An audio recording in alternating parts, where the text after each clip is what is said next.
Buenas tardes. Buenas tardes, ya me encuentro por acá con ustedes desde hace un ratito. ¿Les parece si damos otros 5 o 10 minutos de tolerancia para ver si alguien más de los compañeros se va a conectar, ¿sale? Porque sí somos muy pocos y no sé con cuántos participantes ya le podemos dar inicio, ¿no? Entonces, maestro Abel, no sé si se encuentra usted por ahí. Que quiera dar alguna información o algo más, podemos aprovechar el espacio. Y ahorita en un ratito más damos inicio para ver si se conecta algún otro compañero más a la reunión, ¿sale?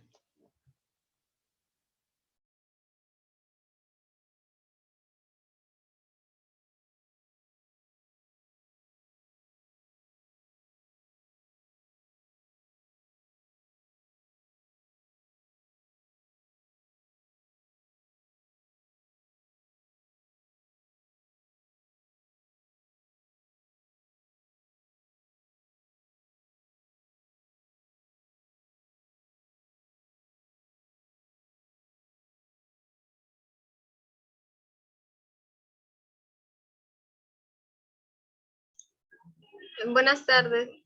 Sí, como guste, sí, si quiere esperamos otros 5 o 10 minutos para poder comenzar. Ok, me parece muy bien. Vamos a dar otros minutitos más para ver si se van integrando algún otro compañero para que aproveche la presentación y no nada más seamos muy poquitos. Sale, vamos a dar otro ratito más y ya damos inicio. Gracias.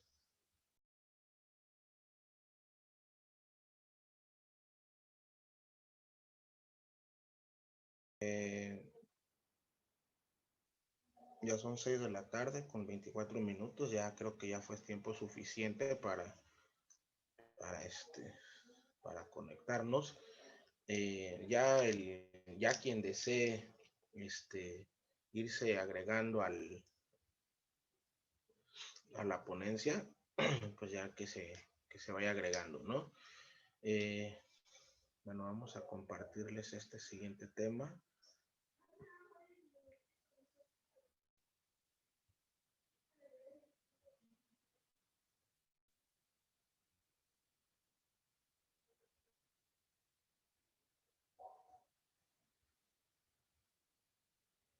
Ahí me comentan, por favor, si ya se logra ver la presentación. Ya se ve, maestro, gracias. Ya, muy bien. Muchas gracias. Bueno, para quienes ya me conocen, y para quienes no me conozcan, yo soy el licenciado en enfermería Henry Efraín Vázquez Palmero. Como saben, actualmente mi área laboral, mi campo laboral es el programa de vacunación universal dependiente de la jurisdicción sanitaria número 2 Sismo. Trabajo para los servicios de salud del estado. Soy maestro de diplomado de vacunología. Próximamente vamos a estar por ahí también en un diplomado de salud pública. Entonces ya hemos estado ya trabajando en coordinación con la operadora a través de la Escuela Nido de Sócrates. Hemos estado compartiendo temas. Hay quienes ya me conocen, hay quienes no me conocen. Pero bueno, el día de hoy voy a traerles un tema que quizás para muchos de nosotros sea un tema con el cual estamos muy familiarizados, con el cual es motivo de consulta subsecuentes, de consultas muy seguidas en el área donde se encuentran, y a la importancia que se tiene debido a la importancia que tienen en el ambiente en el que estamos, en la zona donde vivimos, pues ahora sí que es un padecimiento que es muy frecuente, que hay mucha prevalencia de casos, ¿no? Entonces, yo les voy a hablar de la enfermedad, de la fiebre por dengue. Se le conoce como dengue o fiebre por dengue. Es una enfermedad endémica. Ya se le puede considerar como una enfermedad endémica. ¿Por qué razón? Porque se presentan casos. Son casos que se presentan año con año. Que ya se le considera como un problema de salud pública y es la principal enfermedad transmitida por vector. Al hablar de enfermedad transmitida por vector, quiere decir que algún animal, algún insecto es utilizado como transportador del virus que causa la enfermedad, y esta enfermedad se le considera como la principal enfermedad transmitida por vector. Entonces, es una enfermedad que, como yo les vuelvo a repetir, ya es muy conocida, es muy, es de las principales enfermedades de consulta en los centros de salud, principalmente cuando inicia la temporada de lluvias, ¿no? Entonces, yo les voy a hablar de cómo ha impactado a México en los últimos años esta enfermedad, la definición operacional de caso, cuándo es un caso probable, cuándo es un caso sospechoso, cuáles son las fases clínicas de la enfermedad, cómo se diagnostica y vamos a compartir cada uno de nosotros cómo tratamos a la enfermedad, ¿no? Porque muchas de las veces nos confundimos, nuestro actuar es de otra forma. Entonces vamos a platicar un poco sobre este tema. La verdad, a lo mejor para muchos ya no sea un problema de mucha relevancia, ¿no? Porque pues ya es muy mencionado, pero sin embargo, pues, la actualización en cuestión de lo que dice la normativa, de lo que dicen las guías técnicas, los manuales, esas sí son, son cosas que son muy importantes y que nosotros debemos de saber, de saber darle manejo, uso, ¿no? Y claro, estar actualizados, mantenernos al día de las indicaciones o del manejo clínico o del algoritmo médico para el tratamiento del paciente con fiebre por dengue, ¿no? Entonces vamos a dar inicio con el tema. Espero que este tema sea de su agrado, les parezca interesante, no se les haga aburrido. Siempre trato de hacer los temas los más dinámicos posible para que una no se nos haga pesado, no nos aburramos y despierte el interés de cada uno de nosotros, ¿no? Bueno, el tema lleva por nombre el dengue y su impacto actual en México.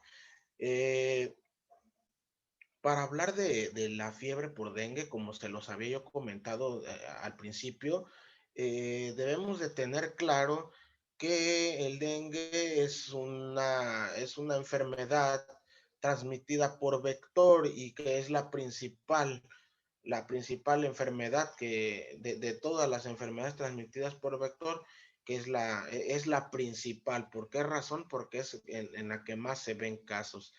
Si hablamos de enfermedad transmitida por vector, aparte del dengue, tenemos una amplia gama de enfermedades, ¿no? Pero el dengue es la principal. Ahora, también debemos de tener bien definido que la enfermedad es de origen viral. Esta enfermedad es transmitida es causada por un virus y es catalogada como un problema de salud pública en el mundo, lo que les comentaba, ¿no? ¿Por qué problema de salud pública? Porque afecta a la población, afecta a la comunidad, ¿no? Entonces, por esa razón es considerada como un problema de salud pública, al igual que otros tipos de problemas, ¿no? La incidencia de esta enfermedad, es decir, el número de casos nuevos de esta enfermedad en las últimas décadas ha aumentado. Y para prueba de esto, ahorita más adelante en una lámina de las que les voy a presentar, les voy a mostrar cómo ha sido la incidencia de esta enfermedad tanto en el mundo como en México, ¿no? Y bien, para que nosotros tengamos fiebre por dengue en nuestro entorno, en nuestra comunidad, en nuestra población, debe de haber diversos factores y estos factores que repercuten, que son causantes o que tienen que ver con la presencia de esta enfermedad es la circulación viral cíclica de los 4 serotipos, porque si nosotros hablamos del dengue, vamos a hablar de 4 serotipos. Entonces, la circulación cíclica de los 4 serotipos, la cocirculación de más de un serotipo en una región, esa es es uno de los factores que causa la enfermedad. Ahora, también otro factor que interviene, que tiene que ver o que es causante de esto mismo, es la alta densidad vectorial, es decir, que exista significativamente, en este caso, el vector de la enfermedad, ¿no? O sea, el hecho de que exista un incremento desproporcionado de los vectores, que en este caso es el mosco, esta también es un factor asociado a la presencia de esta patología. Ahora, aunado a esto también otro factor que interviene, que es causante de que se sigan presentando, que siga habiendo incidencia de estos casos, son los fenómenos, en este caso fenómenos meteorológicos asociados al clima, ¿no? Entonces, en este caso sería la prolongación de la temporada de lluvias o de huracanes. Esto también es un factor asociado a la presencia de fiebre por dengue, ¿no? El hecho también de que haya deficiencia en servicios públicos también es un factor asociado a la presencia de fiebre por dengue, ¿no? Y también la falta de percepción de riesgo y escasa participación comunitaria en actividades de prevención, es decir, que la comunidad no participe en el hecho de tener patio limpio, de no descacharrizar, de no limpiar sus contenedores de agua, de no abatizar, todas esas medidas que no se toman en consideración para prevenir la enfermedad, también es un factor asociado a la presencia de casos de esta enfermedad, ¿no? Entonces, nosotros ya por lo regular, cuando los que estén en periodos de formación, cuando hacen sus prácticas comunitarias, saben de lo que es la participación de la población,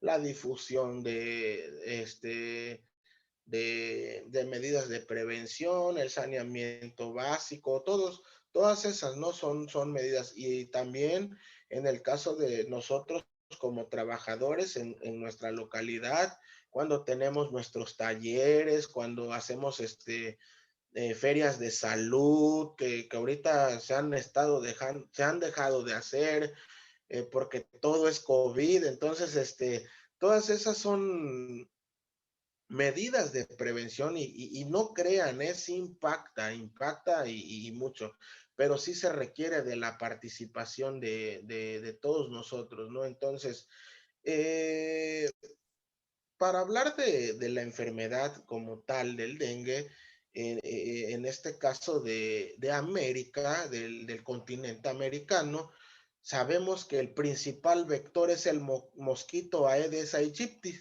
Este mosco, ya ahorita les presenté al principio de la plática, a una ilustración. Ya nosotros conocemos perfectamente al vector. Este vector es el causante, el que transmite los 4 serotipos de este virus conocido, ¿no? Y que afecta a todas las edades, no solamente a adultos, ¿no? También nos puede afectar puede afectar a los adolescentes, puede afectar a los niños. Entonces, es una enfermedad que nos puede dar a todos, ¿no? Y los síntomas son muy variados, ¿no? Y pueden ir desde una fiebre leve, pues podemos tener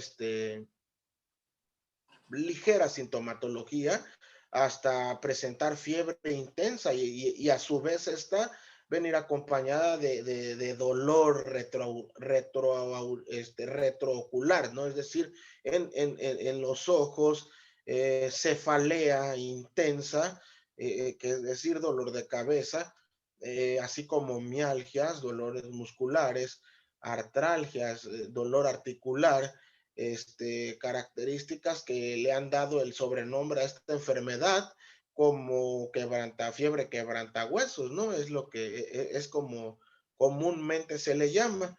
En sus formas graves, esta enfermedad se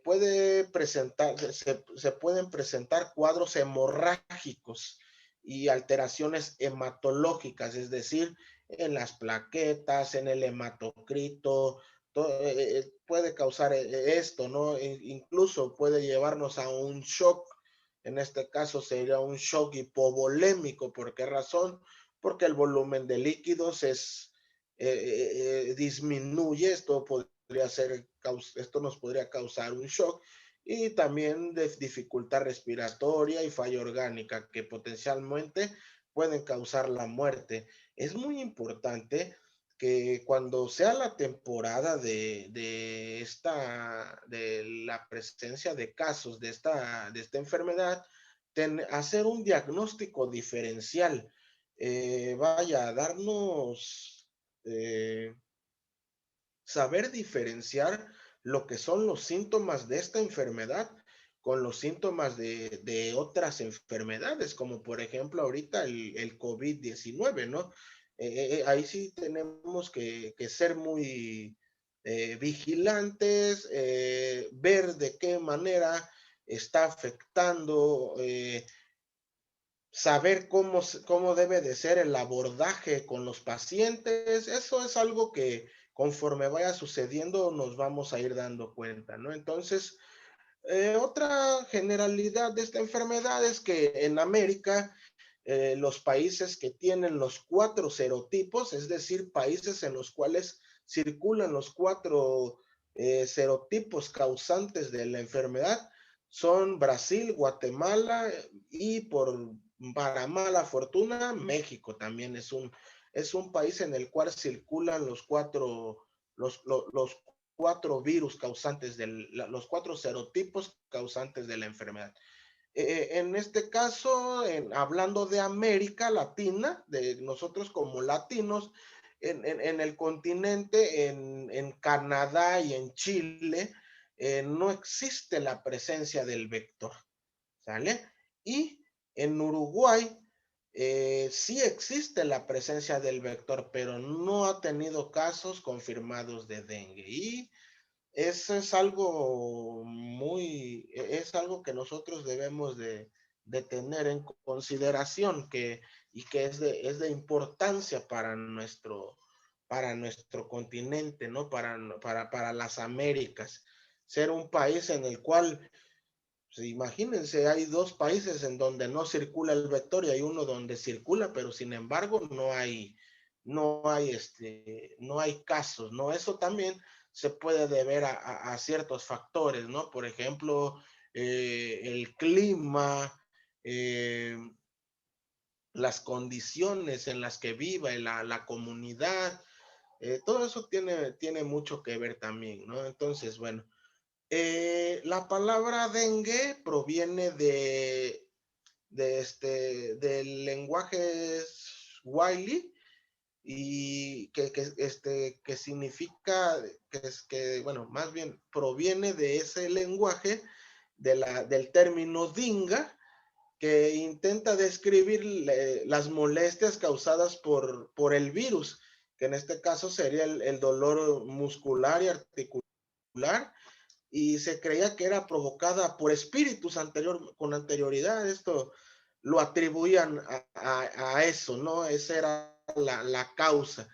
Y el primer informe de una enfermedad semejante al dengue data en la dinastía Jin en China, entre los años 265 y 420, que relacionaba a los insectos y al agua venenosa. Esta era, así lo consideraban. Y fue considerada la enfermedad como dengue 1779, ¿no?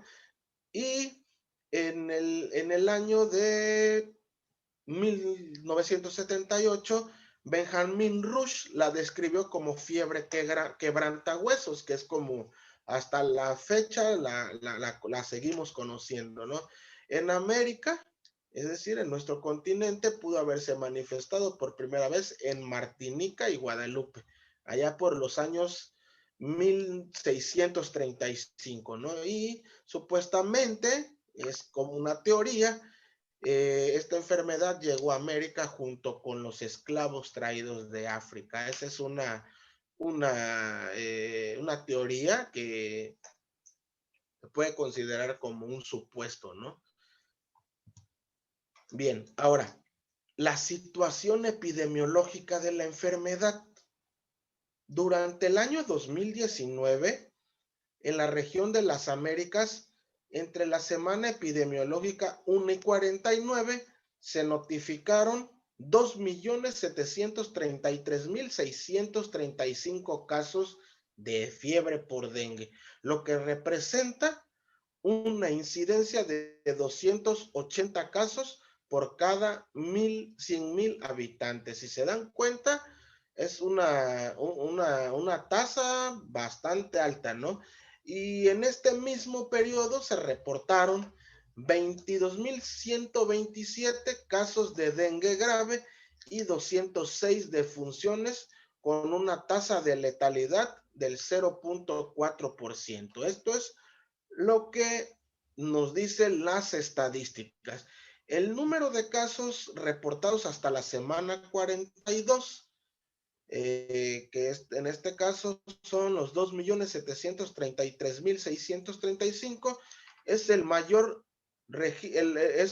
número de casos registrados en la historia del dengue en América, superando en un 13% al número de casos reportados en el año 2015. Entonces, si se dan cuenta, es una enfermedad que sí tiene un alto índice un alto índice de morbilidad, ¿no? De que se presente. Ahora, de los 5 países con tasas de incidencia más alta de dengue en América, 4 se encuentran en la región del Istmo Centroamericano, es decir, los países como Belice, El Salvador, Honduras y Nicaragua. En esa parte, en ese istmo de Centroamérica, es en donde más se presentan los casos de la enfermedad. Y en esta misma lista se encuentra Brasil. Brasil también es un país con un alto índice de morbilidad por dengue. Ahora, Brasil destaca como primer lugar por casos totales. Tiene una tasa de incidencia de 711.2 por cada 100,000 habitantes, la cual es más baja que la de los países en el istmo centroamericano, con las siguientes tasas. Belice tiene 1.021 casos por cada 100,000 habitantes. El Salvador, 375 casos por cada 100,000 habitantes. Honduras, 995.5 casos por cada 100,000 habitantes. Y Nicaragua, 2.271 casos por cada 100,000 habitantes. Entonces, como nos podemos dar cuenta, la parte de Centroamérica es una región en donde más se pueden presentar la incidencia de casos de esta fiebre por dengue, ¿no? Y sabemos que es una región, en este caso Centroamérica, que es una región con la cual colindamos como estado, ¿no? En Chiapas y Oaxaca, ¿no? Entonces, esa es una de las causas por las cuales existen más casos de esta enfermedad en lo que es la región sureste de nuestro país, ¿no? Y bien, aquí les muestro una ilustración de los casos de dengue, de fiebre por dengue en el mundo, ¿no? Si podemos notar, México, Brasil, Centroamérica, tenemos más índices de incidencia, ¿no? A comparación con otros países, ¿no? Que hay otros países en los cuales ni siquiera existe la presencia de esta enfermedad, ¿no? Entonces, eso es para que nos demos una idea de cómo ha sido el panorama epidemiológico en el mundo acerca de la enfermedad, ¿no? Ahora, la situación en México, ¿cómo ha afectado la enfermedad al país? Bien, en México, del año 2000 al año 2009, se observó una tendencia ascendente y posterior a esto, un decremento, es decir, una disminución en el número de casos para el año 2011, ¿no? Seguido de un nuevo incremento, es decir, un pico en el 2013 y un nuevo decremento, es decir, nuevamente una disminución en el año 2016. Para la semana 52, este número, de acuerdo al calendario de epidemiología, de vigilancia epidemiológica, para la semana 52 del año 2018, se tenía acumulado un total de 12,706 casos confirmados, ya sea por laboratorio, y para la misma semana del año 2019 teníamos un total de 41,505 casos. Si se dan cuenta, esta enfermedad sí es una enfermedad que en su comportamiento epidemiológico estamos este año en un alto índice de incidencia y posterior a esto viene un decremento, un descenso de casos, ¿no?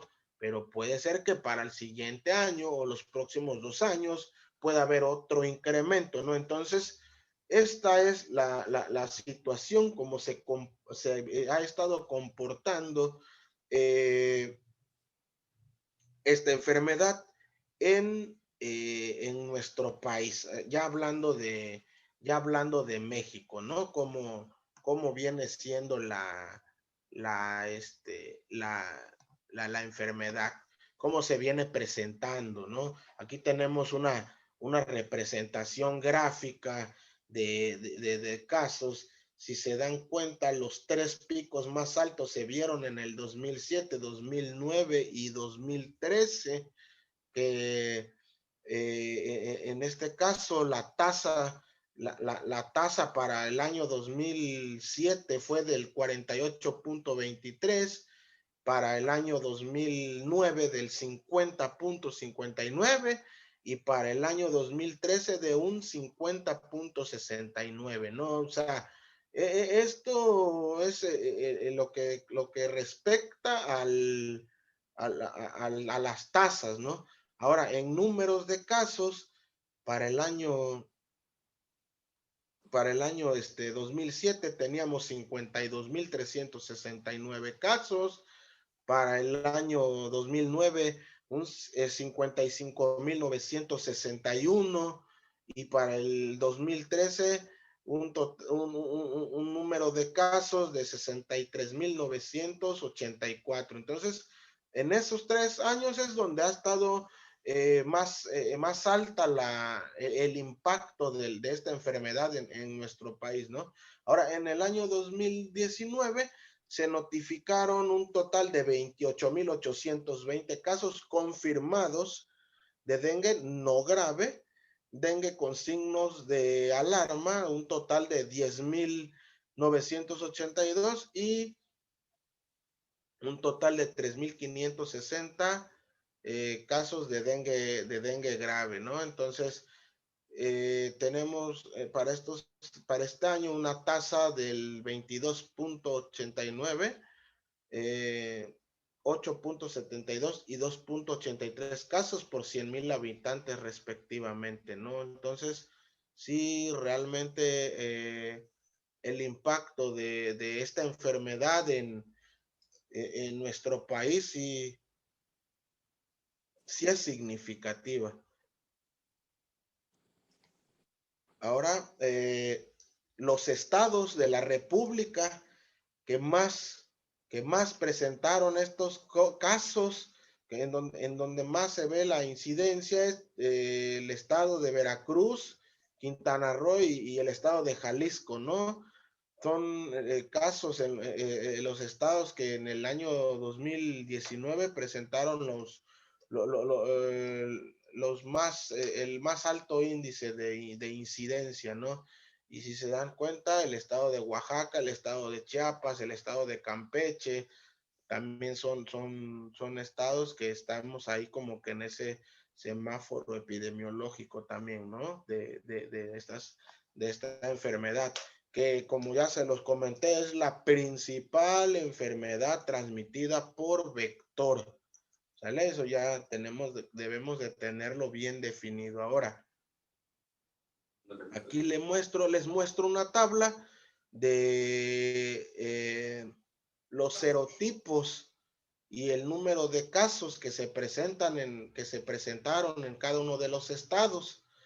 De esta tabla, el estado que más casos reportó es el estado de Chiapas, con un total de 657, y si se dan cuenta, Chiapas es el estado en el cual circularon los 4 serotipos de la enfermedad, si se dan cuenta.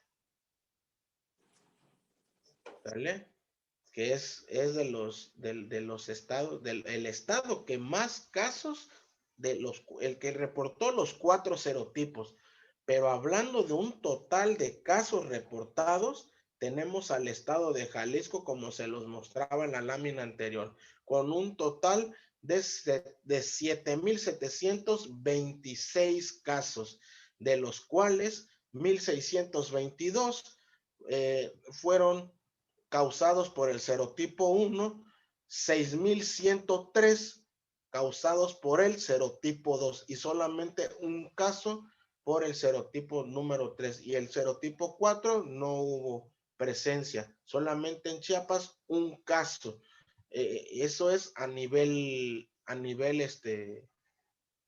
estatal. Ahora, que en esta lámina también les muestro que el estado con el mayor alto índice de incidencia o una alta incidencia de casos de fiebre por dengue, el estado de Veracruz. Y si se dan cuenta, en el estado de Veracruz es donde más se han presentado los 4 serotipos, incluyendo el serotipo 4, que es el que menor número del cual hay menor número de casos, si se dan cuenta.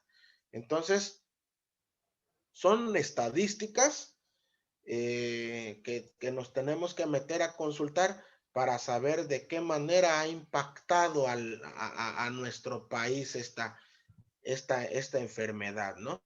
Hasta aquí no sé si tengan alguna duda, si tengan algo que agregar, cómo ven las estadísticas.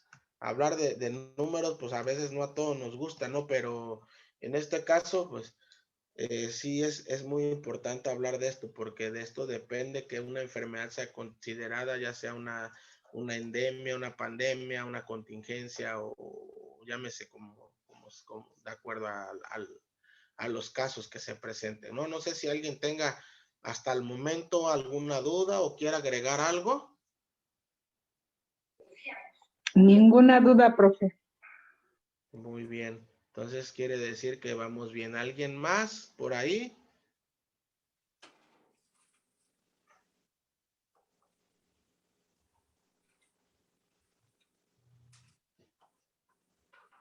¿No? Bueno, ahora vamos a hablar. Para hablar de fiebre por dengue, es muy importante que nosotros tengamos definidas tengamos nuestra definición operacional de caso, ¿no? Y esta definición operacional de caso no la digo yo, ¿verdad? Esta definición operacional viene establecida de acuerdo al Manual de Enfermedades Transmitidas por Vector. Y la bibliografía, la guía, el manual, nos habla de diversas definiciones operacionales. Una de estas es nombrar al caso probable. ¿Por qué se le dice caso probable de dengue no grave? O sea, probable, ¿por qué razón? Porque no tenemos la confirmación que sea por eso, ¿no? Pero se le llama caso probable de dengue no grave a toda persona de cualquier edad que resida, es decir, que esté viviendo o que sea procedente de en un lugar donde esté circulando lógicamente el serotipo de la enfermedad en los 14 días previos al inicio de signos y síntomas de una región donde exista transmisión de la enfermedad y que presente fiebre y signos y síntomas de 2 o más de los siguientes grupos. En el grupo 1 se le considera a las náuseas y al vómito, es decir, si tiene 14 días previos y que tenga fiebre y que tenga náuseas y vómitos, ese es un caso probable. O que tenga exantema, que tenga fiebre y aparte mialgias o artralgias, que tenga cefalea o dolor retroocular, que presente petequias o prueba del torniquete positiva,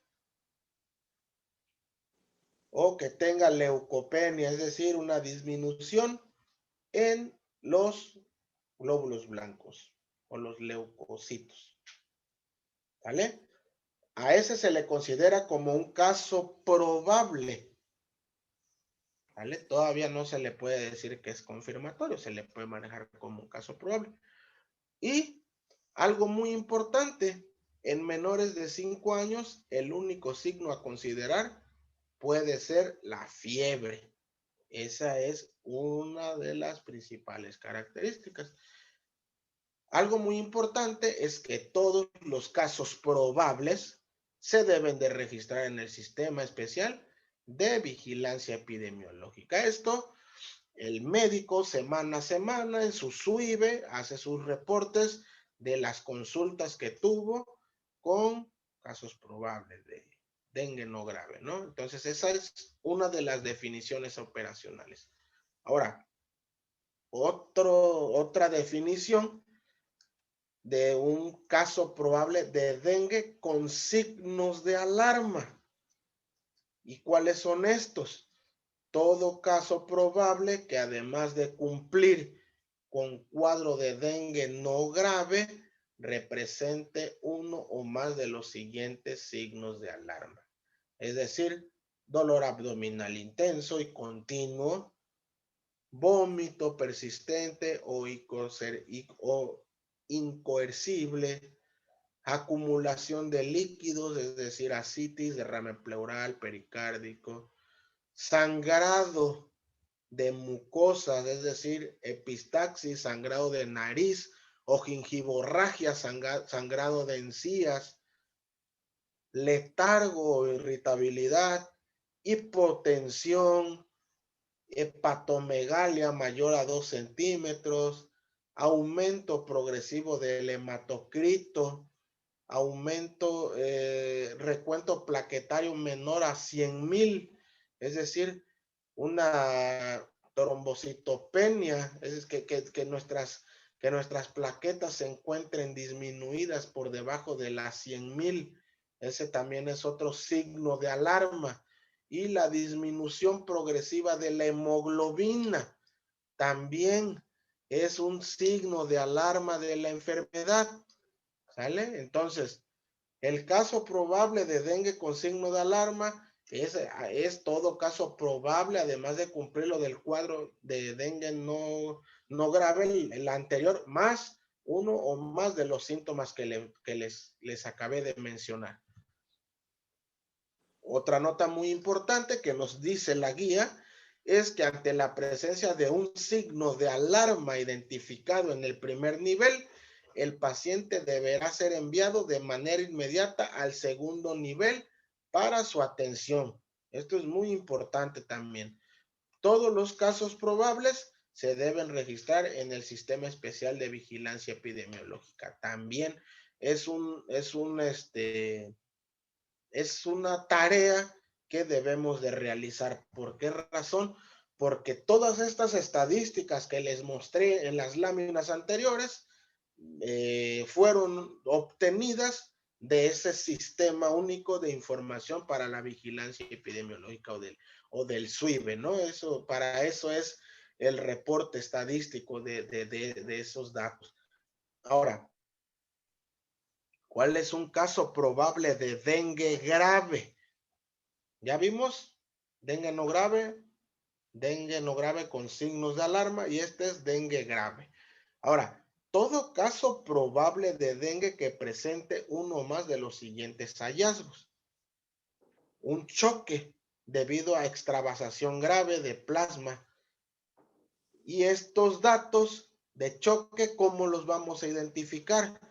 Cuando nuestro paciente llegase a presentar taquicardia, sus extremidades se encuentren frías, su llenado capilar igual o mayor a 3 segundos. Es un llenado capilar lento.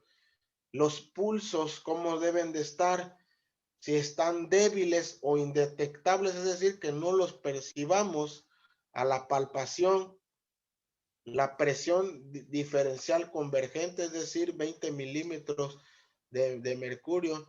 Hipotensión arterial, acumulación de líquidos que conlleve a insuficiencia respiratoria, por lo que les comentaba, la presencia de líquidos en el peritoneo es lo que conocemos como ascitis, y esto puede causar una opresión en los músculos, en el músculo respiratorio, y también puede haber dificultad.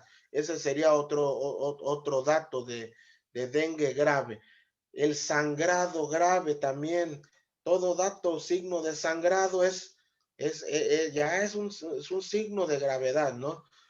Según la evolución del médico tratante, es decir, cuando ya empieza a haber hematemesis, es decir, vómito de sangre, la melena, que es la presencia de sangre oscura en heces fecales. ¿Por qué razón? Porque pudo haber un sangrado de tubo digestivo alto, una metrorragia, es decir,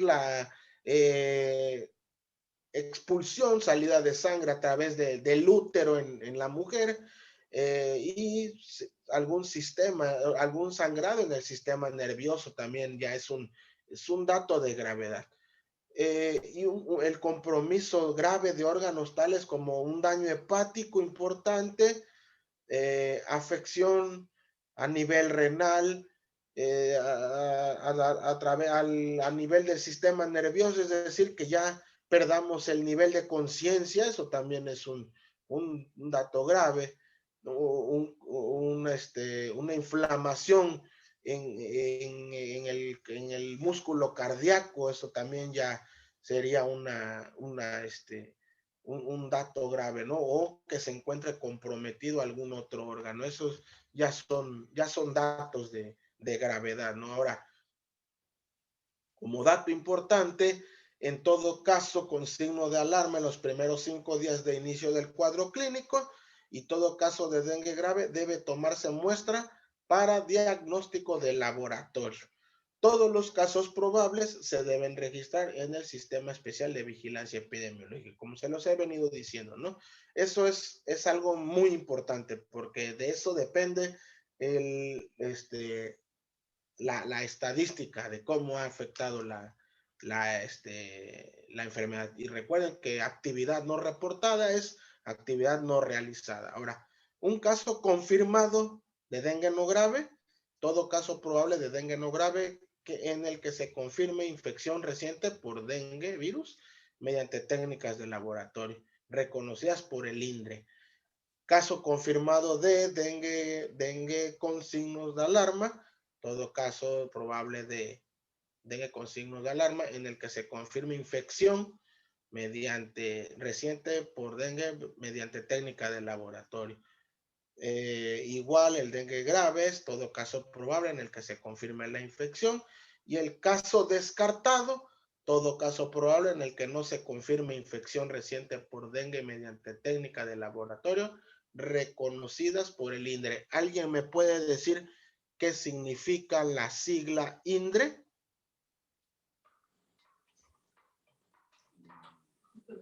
Para quienes no se encuentran en áreas de epidemiología, o que trabajen en alguna jurisdicción en vigilancia epidemiológica o algo, alguien, o en un primer nivel, estamos en un primer nivel de atención, ¿alguien me puede decir qué significa INDRE?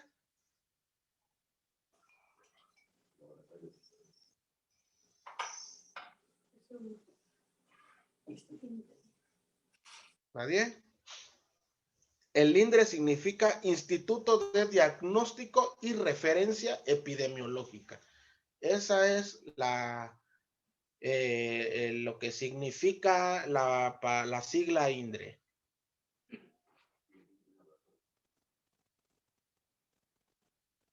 ¿Vale? Entonces, todas las muestras se envían, y este instituto es el que nos dice que es un caso confirmado, es un caso confirmado, un caso descartado. O se confirma o se descarta. ¿Vale? Ahora, las fases de la enfermedad. Ya hablamos de las definiciones operacionales, a cuál se le considera un caso probable, un caso sospechoso, un caso de dengue no grave, con signos de alarma, y todos los que ya les mencioné ahorita, ¿no? Pero las fases, ¿cuáles son? Son 3 fases. La primera fase es la fase febril, y en esta fase los pacientes desarrollan fiebre alta y repentina. ¿Vale? De repente empiezan con fiebre. Esta fase aguda dura de 2 a 7 días y suele acompañarse de enrojecimiento facial, eritema, es decir, enrojecimiento, dolor corporal generalizado, mialgias, artralgias, cefalea, dolor retroocular.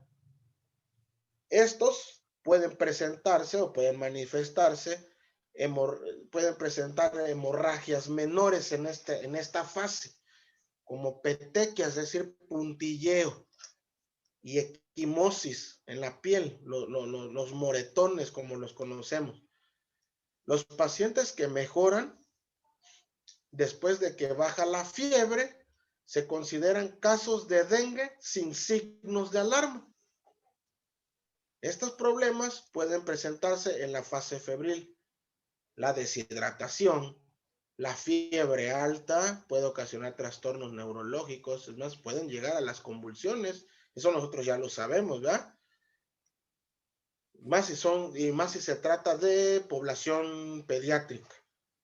¿Vale? Entonces, en la fase 1, la fase febril, suele durar una etapa aguda que puede durar entre 2 o 7 días. ¿Y qué es lo que se presenta? Fiebre súbita, súbita de repente, dolor de cabeza o cefalea, dolor retroocular y mialgias y artralgias, ¿no? Esto ya lo tenemos definido, que es en la primera fase de la enfermedad. Ahora, ¿de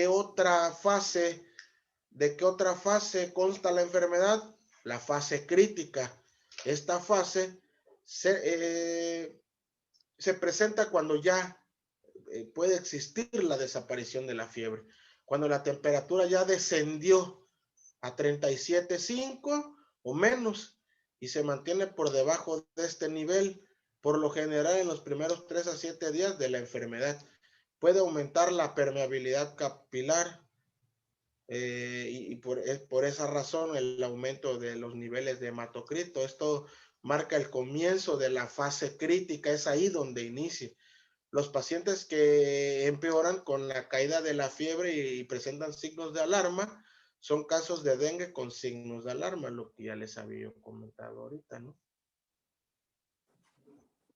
¿Qué problemas se pueden presentar en esta fase crítica? Puede haber shock por la extravasación del plasma, hemorragias graves o compromiso de órganos. Compromiso serio de algunos órganos, como cuáles: riñones, corazón, hígado. ¿Sale? Entonces, esa es la segunda fase de la enfermedad. Y la tercera fase de la enfermedad es la fase de recuperación. Ahora, cuando el paciente sobrevive a la fase crítica, la cual no excede las 48 a 72 horas, pasa a la fase de recuperación y hay una mejoría del estado general, se recupera el apetito porque prácticamente hay pérdida del apetito, mejoran los síntomas gastrointestinales, se estabiliza el estado hemodinámico y se incrementa la diuresis, ya empieza a haber un mejor funcionamiento renal. Los problemas que pudiesen presentarse en la fase de recuperación: puede haber hipervolemia, es decir, un aumento del volumen circulante si la terapia intravenosa de fluidos ha sido excesiva o se ha extendido en este periodo. Es decir, si nosotros tuvimos al paciente con infusión intravenosa y lo cargamos de líquidos, pues puede ser que se pueda presentar una hipervolemia, ¿no? Un aumento del volumen circulante. Bueno, eso es lo que compete a las fases. Ahora, el diagnóstico de la enfermedad, ¿cómo se hace? El diagnóstico de la enfermedad se hace a través de una serología. Es decir, en el plasma va a haber recuento de plaquetas. Se puede hacer también una prueba de reacción en cadena de polimerasa en tiempo real. También es un auxiliar diagnóstico. Inmunihistoquímica también son métodos más avanzados. Y las pruebas rápidas, estas son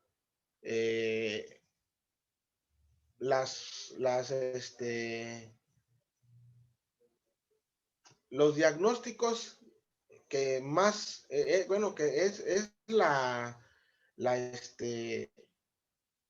los métodos diagnósticos a través de los cuales vamos a detectar que realmente se trata de un dengue.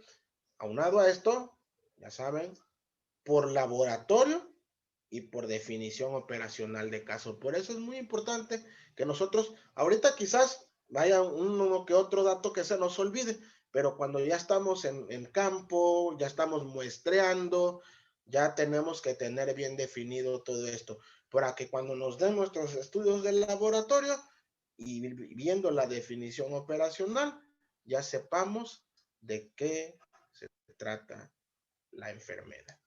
Esto es lo que concierne o lo que compete al diagnóstico. Y ahora sí, el tratamiento. ¿Alguien de ustedes en su experiencia me puede decir cómo tratar a un paciente con dengue? Los escucho. Ahora quiero que participen. Es un tema que ya dominan, ¿eh? Y sí me gustaría saber cómo es el manejo que ustedes le dan al usuario con dengue.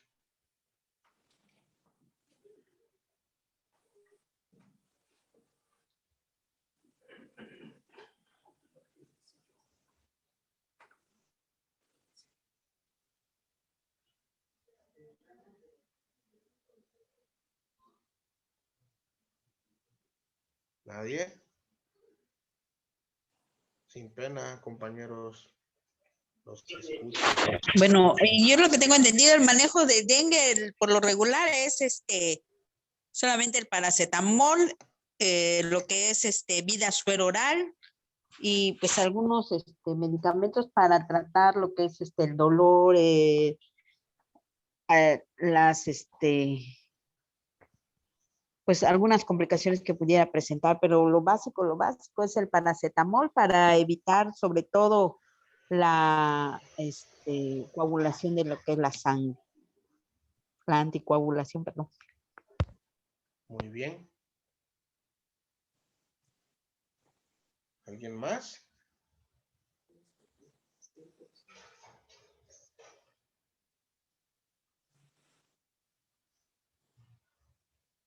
¿Nadie?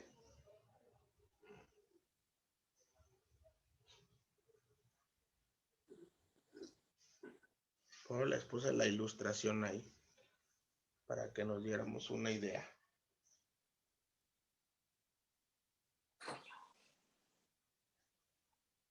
Algo muy importante,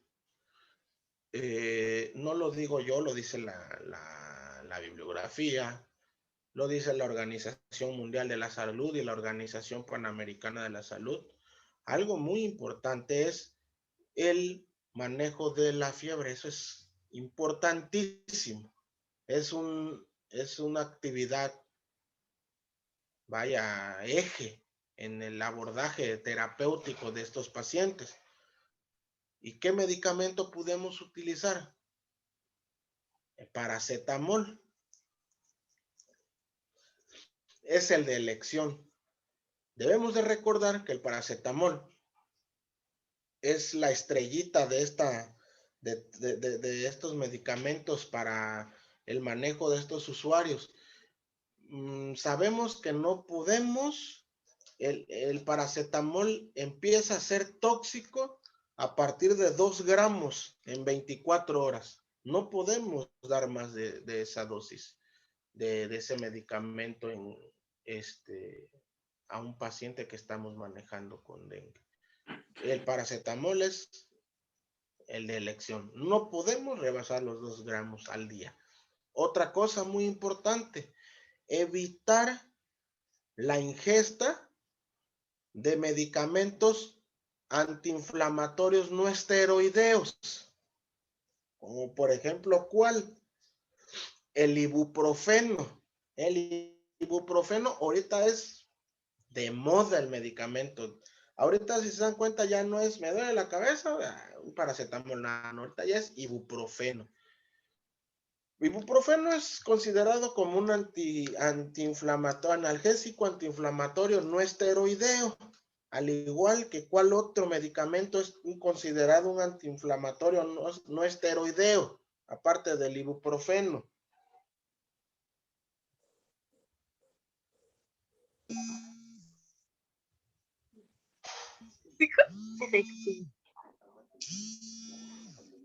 Ujú. ¿Alguien por ahí me dijo? Él terminó la vida.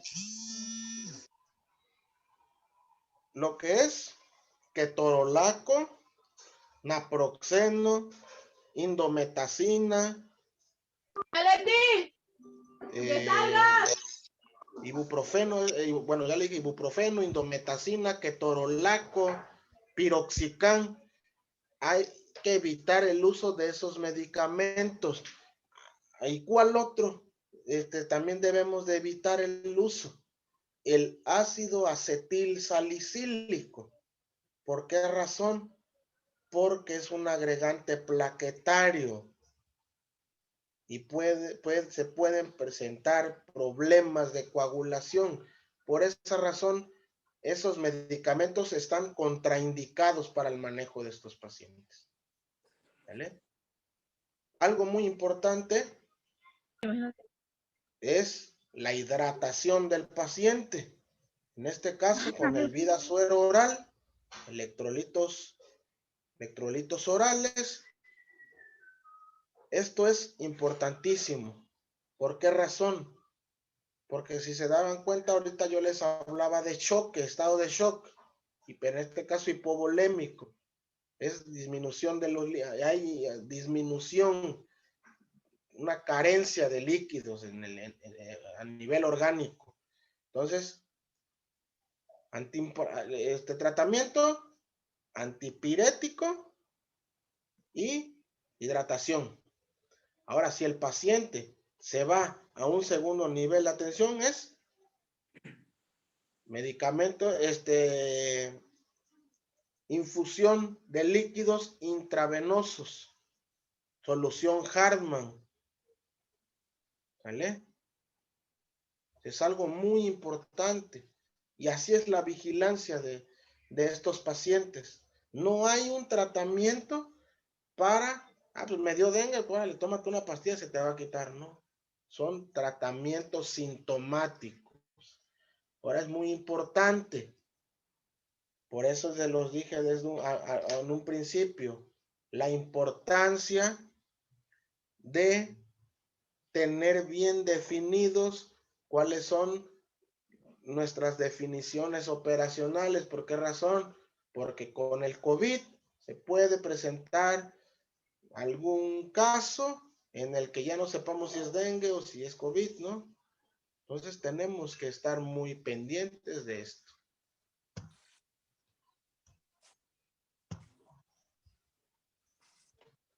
Y bien, llegamos al momento de las dudas, de las preguntas. No sé si alguien de ustedes tenga algo que agregar, algo que se me esté pasando por ahí, algo que no haya mencionado o algo que ustedes quieran aportar para reforzar la presentación. Es el momento de hacerlo. Estamos en el momento preciso de hacerlo. Los escucho, sin pena.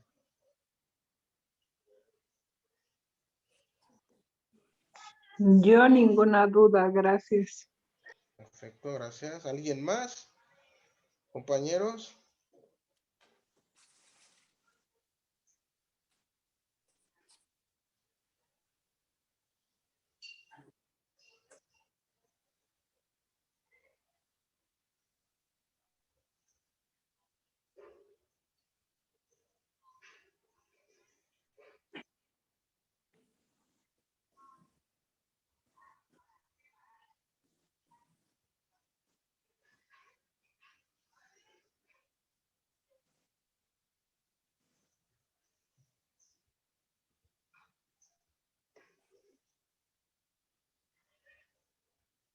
Muy bien, Irene Garrido, no tiene ninguna duda, todo muy claro, muy bien. ¿Alguien más?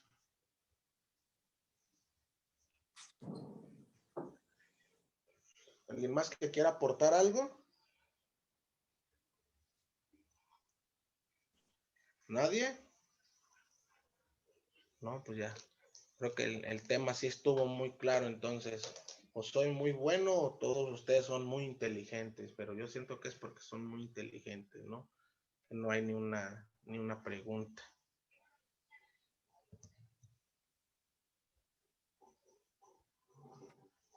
Bueno, pues de mi parte es todo. Les agradezco su atención. Les deseo una semana llena de éxitos. Para los que están en el diplomado de vacunología, nos vemos el sábado. Por ahí vamos a estar con el tema de SAVI, un tema muy, muy bueno, al igual que todos los demás. Y deseo que se la pasen muy bien, ¿no? Que tengan una bonita semana, una productiva semana en sus trabajos y que estén muy bien. Si tienen alguna duda, ya saben, no duden en ponerse en contacto con un servidor. Si desean que yo platique con ustedes de algún otro tema que tengan el interés de saber, pues estaría igual. Aceptaría yo sus propuestas, ¿no? De momento les doy las gracias y espero y el tema les haya parecido interesante, les haya gustado. Maestro Abel, no sé si tenga por ahí algo que agregar.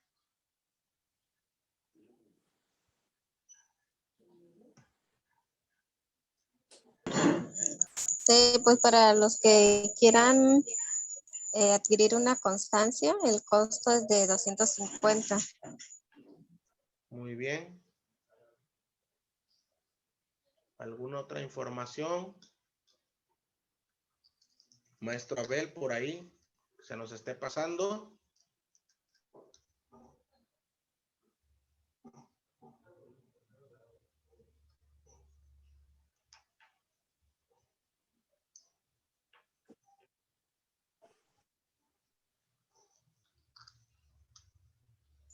Parece que está conectado, pero creo que no nos escucha. Sí, sí, sí. Bueno, pues de mi parte sería todo. No sé si tengan algo más que agregar. No, nada, maestro, muchas gracias. Estuvo bien clarito el tema. Muchas gracias.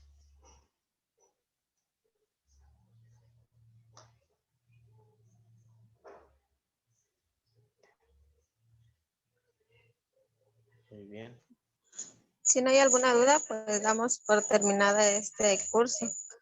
Nos Muy vemos. bien. Hasta luego. Hasta luego. Gracias.